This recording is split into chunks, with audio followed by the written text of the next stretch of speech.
Okay, fantastic. Right, I will give myself a couple of seconds and then just literally, I'm just going to check that, yes, I can do that. That's fine, right? Smashing. I'll see you soon, Michelle. Bye.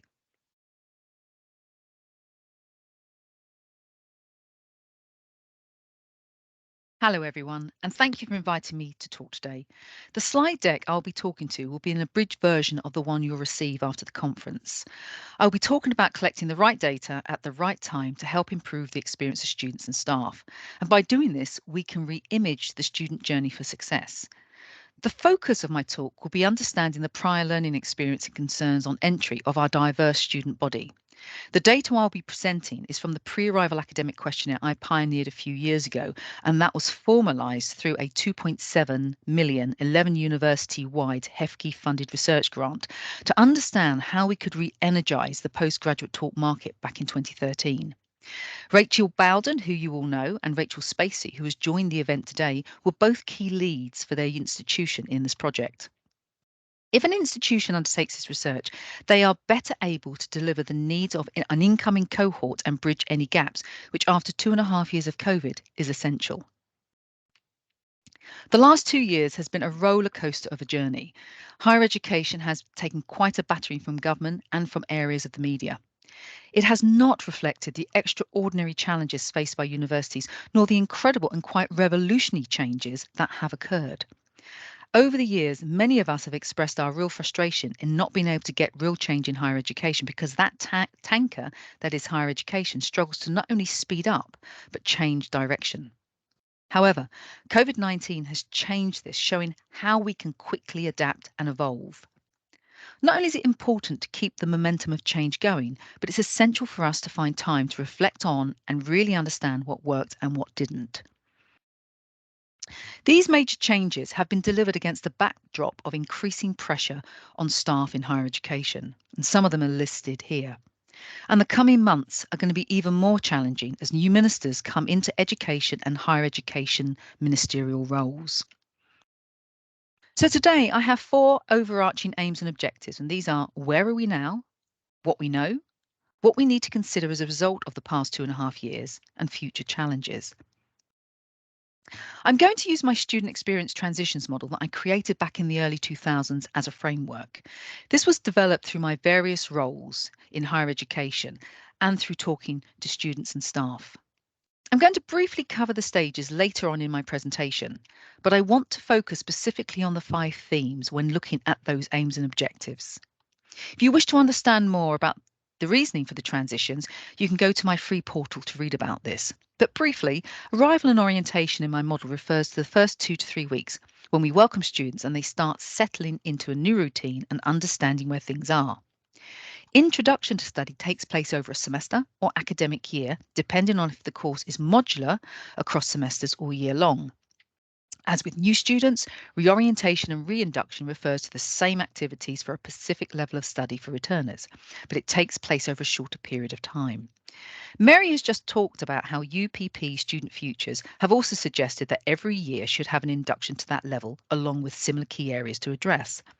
And with so many universities signing up to the Student Futures initiative, hopefully this approach will get traction. And just as we induct students, so we need to outduct them. The 5 themes cover the core areas of activity in the student journey, but it's important to recognise that they all interlink, as I will highlight. If a student is a direct entry into level 5 or 6, they will still need to go through these stages. Hopefully, having been through the last 2 years, we should be able to better predict and be prepared for numerous eventualities, especially with excellent reports from bodies such as Advance HE, Universities UK, UCAS, UPP, Wonky and Pearson. TASO are also doing invaluable work in understanding what is happening across the higher education landscape through bringing sector researchers, practitioners and evaluators with an interest in widening participation and student success together. It's critical to think about students at every stage of the life cycle and in what environment they entered higher education. As a sector so focused on metrics, I argue if we want those all-important metrics to improve at the end, we need to go back to the start to understand a range of factors when students start their higher education journey. NSS only tells us about the experience of students who've got to the end of their course. The incoming cohort could be quite different, especially in student characteristic composition. And I think many of us across the sector are frustrated that metrics are used in such a blunt way to weigh, measure, and judge when they only actually tell one part of the story. Paul Ashwin tomorrow in his session is going to be talking about measuring the quality of university education beyond the nonsense of university rankings. And also tomorrow, Matt Hiley-Rayner will talk about the changes in the 2023 Guardian Guide. Many of you may recognise this quote by Donald Rumsfeld in the early 2000s. COVID created unknown unknowns, and although many COVID-19 issues are now known, we will still have to deal with the unknown unknowns as they occur. We're still coming out of a pandemic, and already we can see COVID-19 will be with us for this coming academic year. However, we have another crisis to face, which is likely to be even more problematic than COVID-19, and that is the cost of living. If basic living needs of students are not met, we cannot expect them to be able to fully engage in their studies, and we need to be mindful of staff hardship as well. The idea that students on entry and through their studies do not worry about having sufficient funding or getting into debt is just not true, as the data I'm about to show illustrates. So we have to be mindful of 5 broad learning experiences that we now have in higher education amongst our new and returning students, and they are listed here. We know each phase of COVID-19 created a different experience. In the last year, we have been establishing a new normal, but we have incoming and returning students with different learning experiences. So we need to be mindful of what happens in phase 4 for those different groups of students. And I'll talk a bit more about this later. For our new entrants who completed their entry to university exams this year, they will have experienced disruption at every major level of assessment. So understanding their concerns and prior learning experiences on entry has never been more critical. As I stated at the start, an area of my research is understanding prior learning experiences and how new entrants are feeling on entry, which is why I do a pre-arrival academic questionnaire. The questionnaire is completed as an academic activity, and the basic results get sent to course leaders within a week of closing, which is usually at the end of Welcome Week. The information is then used to provide targeted support, manage student expectations, and bridge skill and knowledge gaps. And if you're interested, you can read more by reading the reports on the end slide of this presentation. The findings on this slide tells us that coping with level of study is a major issue both pre-COVID and during COVID for those starting study. The first table of findings is from Bournemouth University, known as University One, in 2019, which is a post-92 institution. There were 22 options to select from, and as you can see, confidence about studying, fitting in with classmates were top of the list. All of these concerns impact on health and well-being. The second table is from September 2020 at Leeds Beckett University, known as University 2, which is also a similar post-92 institution. Understandably, COVID-19 issues were top due to uncertainty at the time, but after those two, the other two concerns are pretty similar to University 1. What came out of the pre-arrival academic survey data collected in September 2021 from 2 universities undertaking the pre-arrival academic questionnaire, which was Leeds Beckett and UEL, starting online and concerns about COVID-19 were still worries, but you can see they are much lower down the scale this year. And I suppose this is not a surprise as a degree of normality starts to come back. This finding can be due to a range of reasons, including learning to live with COVID-19 and time to provide better management of expectations. That is how learning will take place. The data across all survey also highlights the differences in concerns between those who identified as male and female. Probably not a surprise to you, but females were more likely to be concerned in all areas than males. There are also other differences in terms of entry qualification, age, and domiciled status. In 2021, mental health and wellbeing was added as an option, and as you can see across both institutions, it was high on the list of concerns. This issue is also very prevalent in the increase in UCAS applicant declarations, as we will see next. All of these concerns that you can see here come under the 5 themes I'm going to talk about a bit later in my presentation. Since 2011, there has been an 89% increase in the number of UK undergraduate applicants sharing information about an impairment or condition, with the highest year-on-year increase being seen for mental health conditions. As you know, there isn't a UCAS equivalent for postgraduate students, although myself and Paul Wakelin and others have long been calling for one so that we can see the patterns of application and engagement. Tomorrow, James Newman and Omar Khan is going to be talking about how using mental health analytics data can better support student wellbeing. The postgraduate talk pre-arrival academic findings compare findings from phase 1 of the HEFGE funded postgraduate project that I spoke about and from September 2021 from one of the universities, UEL, who undertook the postgraduate version of the questionnaire. The new survey wasn't run in September 2020 for postgraduates, so we have no comparative data. Also in the survey in September 20, I did not explicitly list mental health and wellbeing as an option as we did at undergraduate level. It's been added for this coming year. As you saw with undergraduates, COVID-19 is an issue for postgraduate talk respondents, but again, lower down the list of top concerns. Interestingly, in the PGCE version of the survey undertaken at University 3, concerns about COVID-19 and potential lockdowns was much higher at 39%, and this may very well be that PGCE students were required to actually go into schools. Importantly, we need to understand the impact of the changes made as a result of COVID-19. Four are listed here. And as there is a requirement to resume face-to-face teaching by the Minister for Higher Education and regulatory bodies this coming academic year, we need to revisit these four areas to determine how they evolve, whether that is reverting back to pre-COVID delivery or they're retained to provide flexibility. But all of these impact on policy, so that needs to be revisited as well. This slide shows the impact of experience on our returning students, depending on when they entered university, but it can also be applied to students in schools and colleges. So, for example, if we take a typical 3-year course where a student started in September 2018, they would have progressed through a year and a half of their course before lockdown. Their last year and a half to completion would have been dramatically affected. For every single student, engagement will be different, not just because every student's journey is unique to them, but because of COVID-19 and when they started, as this slide highlights. Any changes undertaken, as highlighted in the previous slide, will still need to be managed well, especially if a cohort feel that their normal, that they have spent most of their studies doing, is being taken away. The last 2 years has impacted on every level of study, but importantly, we do need to think about prior experiences of our incoming students. So let's go back to the pre-arrival academic questionnaire to look at prior learning experiences. It's essential that we avoid assumptions. As the pre-arrival data highlights, students enter higher education with varying experience, and this is impacted on by different student characteristics. And let me give you an example. The belief is that undergraduate students on entry are experienced in accessing information online and in a library. What you can see from a pre-arrival academic questionnaire across all 4 faculties at Bournemouth University in September 2019 is how traditional the learning experience was for new entrants.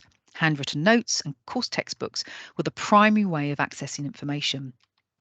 Sue Williamson, Chief Executive of the Schools, Students and Teachers Network, said that these findings are commonplace across secondary education. Just as universities are measured for outcome metrics, so are schools and colleges. Dictating notes is still the #1 delivery model, and many students limit their reading to the course textbooks and do not read more widely. So a question, if you knew that use of library resource experience was limited, how would you change the first few weeks of your teaching? You can see that the use of the library was limited, and this was before COVID-19. We have to understand that space and costs have resulted in many school libraries being lost. Across the UK, in the past 10 years, over 1,000 public libraries have been closed. So why should students entering university automatically know how to use a library, whether online or in person? This is why lessons on how to access resources should be built into the curriculum as part of the teaching experience. And the submission of coursework was done hard copy.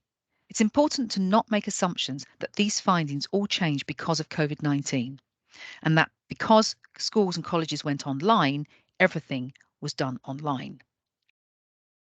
It's also important to realise that because a student may have a mobile phone, it does not make them tech savvy, especially knowing how to use virtual learning environments for learning.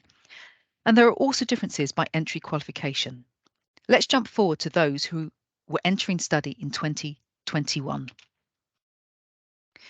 This shows that before the January 2021 lockdown for schools, once again, handwritten notes and a course textbook were the primary sources, but the use of information on the school VLE stayed consistent through the 3 periods.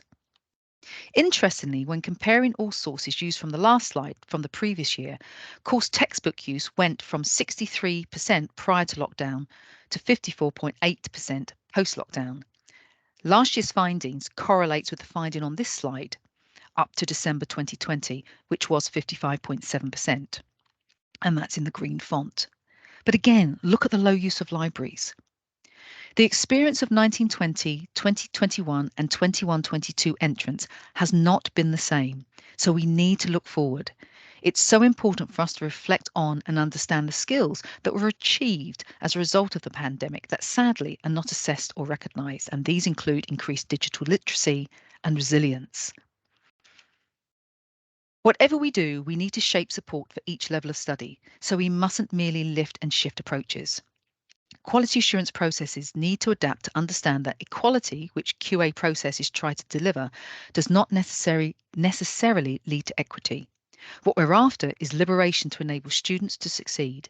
The ambition must be to move from quality assurance to quality enhancement. In this part of the presentation, I want to look at what overarching principles we need to consider within each theme. I've listed them here.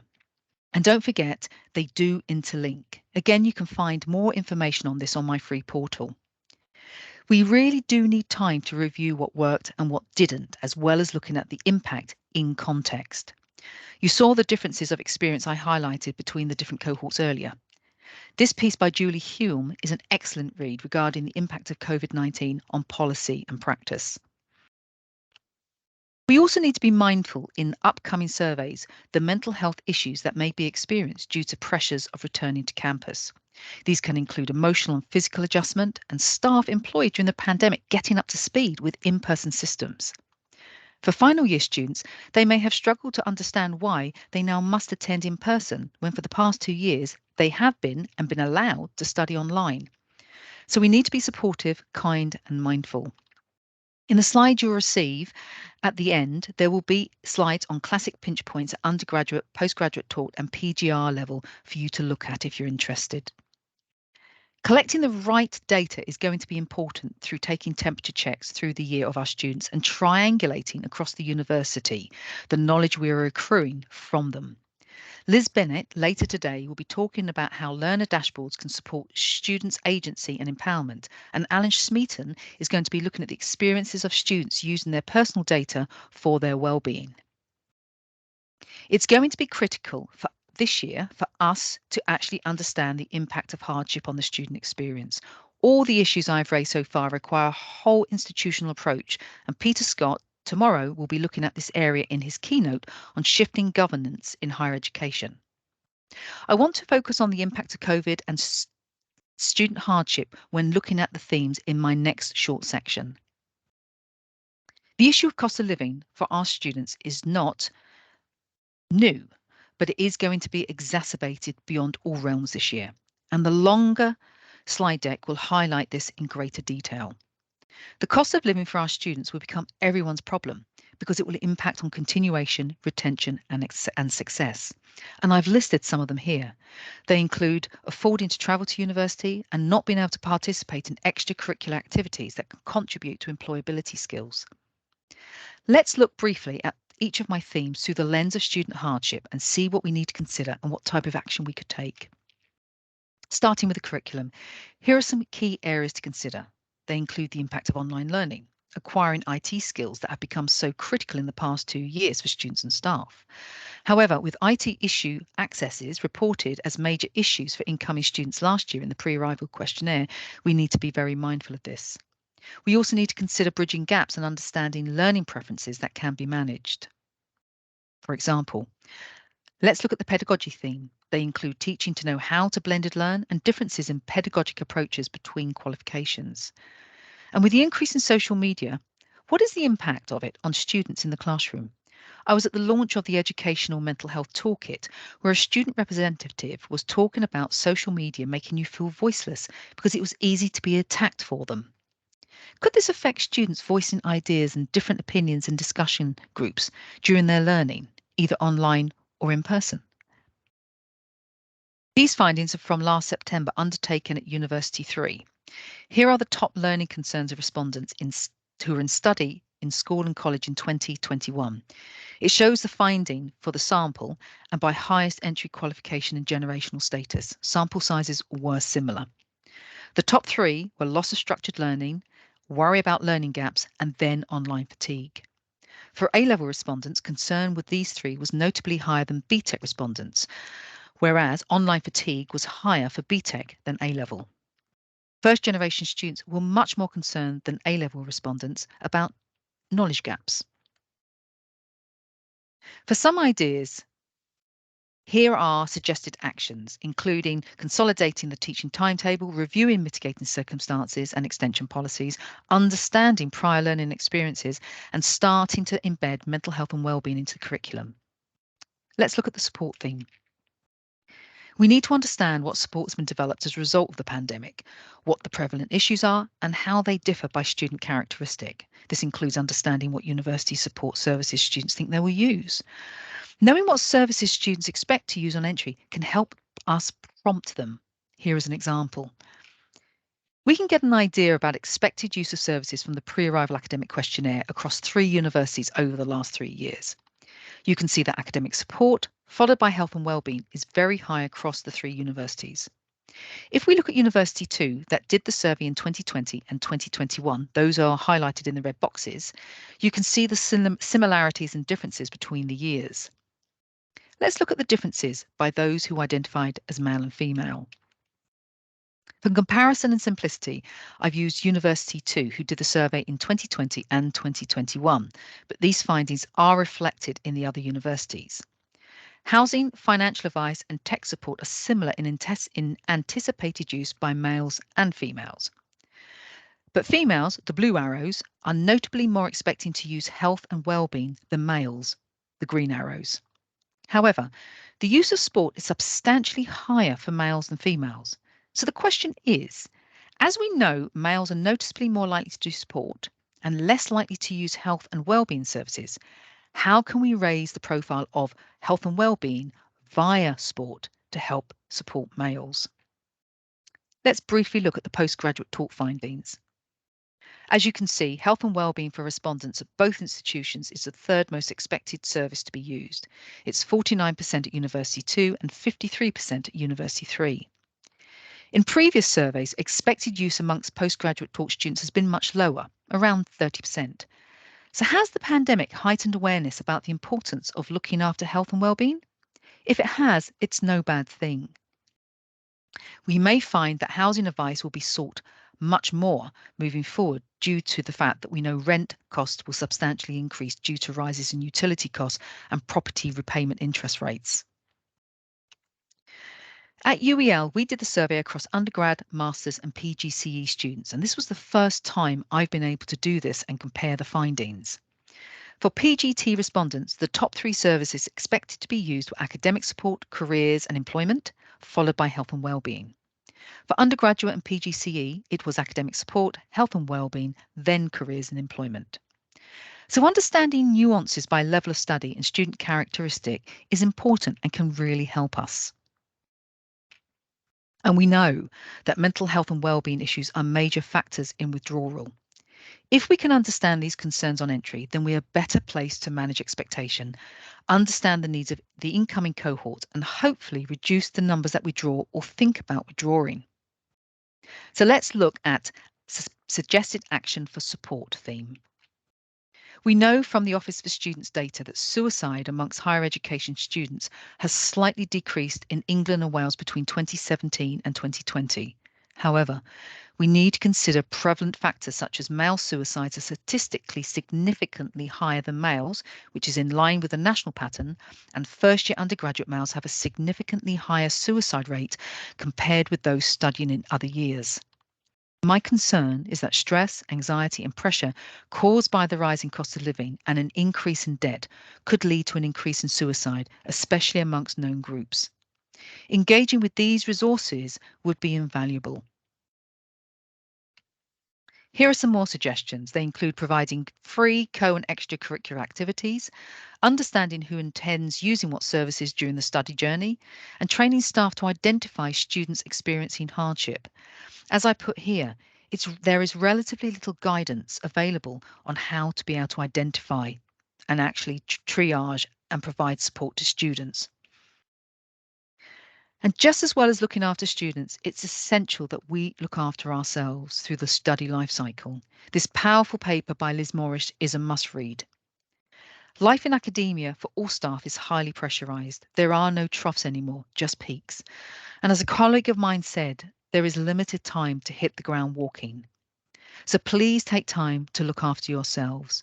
If we don't look after ourselves, we cannot look after our students properly.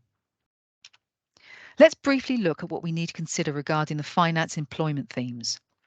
The pre-arrival survey highlights that students are worried about debt on entry at all levels. And as I said earlier, the suggestion that they don't is a myth. We know the cost of living is going to increase, so expect more claims for hardship. Cost of travel may well impact on in-person learning and extracurricular activities. We know that the cost of travel and food will get higher, not only because of the war in Ukraine, but global issues. For international students who make up 12% of the first year enrolments for first degrees and 63% of master's enrolments in 2021, the cost of flights and accommodation could have a severe detrimental impact on participation. Suggested action includes increasing the hardship budget, advice on financial budget management advice, and setting up a community university larder. Let's look at the last thing before I finish this presentation, which is the employment theme. Importantly, we need to manage expectations in terms of outcomes and clearly articulate what skills students have acquired through their course. With the increasing cost of living, the need to work may become even more essential for students during the academic year. Suggested action includes paying students for voluntary roles and providing paid ways for unemployed alumni to mentor current students. Whether undergrad, postgraduate taught, or PGR, the study journey is not an easy one. COVID-19 and the cost of living hardship has and will exacerbate it. We need to be honest with our students about their journey. And as I said at the start, our students need real models, not just marketing role models. As with staff, students' lives are multifaceted. Having a good life balance will help with well-being, but that seems very hard to achieve in higher education at the moment, whether you're a student or member of staff. So as I conclude, more than ever, we need to provide explicit information and adhere to some basic rules of engagement in order to deliver expectations. Some are listed here. They include planning for potential conflicts, setting boundaries and milestones, and building in a period of discovery. So as I conclude, it's important to address these key areas. Be aware of the concerns of students on entry. Bridge the differences between school and university. Manage expectations and pressure points. And importantly, look after yourselves. So we need to keep building on the amazing work we have achieved. We need to keep reflecting and evolving. And as Einstein said, we can't solve problems by using the same kind of thinking we used when we created them. Thank you for listening. Stay well, stay safe, and take care.